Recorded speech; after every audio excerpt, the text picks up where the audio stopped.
So let me paint you a picture. You're coding together with your newfound love, the Deno, but then all of a sudden you have this issue, this problem in the code. So what do? You sprinkle a bunch of console logs all over the code, but you still can't figure out what is happening. So you're thinking, what do programmers do in this type of situation? What they do is debugging. So you're writing Deno in Visual Studio Code and you have this need to debug it. So what do? Let me show you. So I have this file here that is just a simple web server that sends back hello world from Deno. So what I need to do is I have this extension installed, which is just Deno support for VS Code, which is good to have.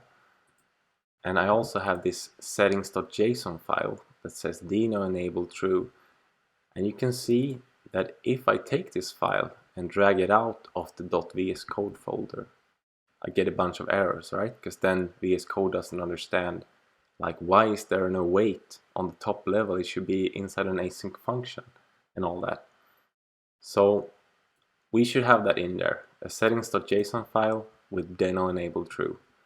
But then we should also have a file related to what should happen when we press the start debugger button. So this is what I have in this one.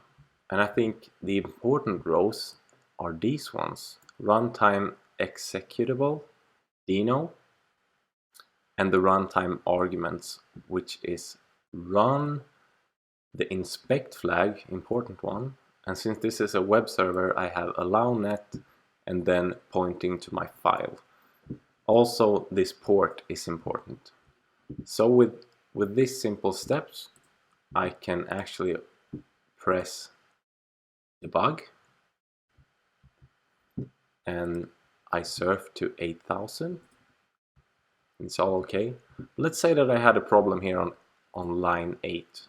Now I can actually set a debugger point here, and if I reload the page again, I get stuck there and I have the debugging ability. I can watch the variables and watch what I need to find. Awesome, right?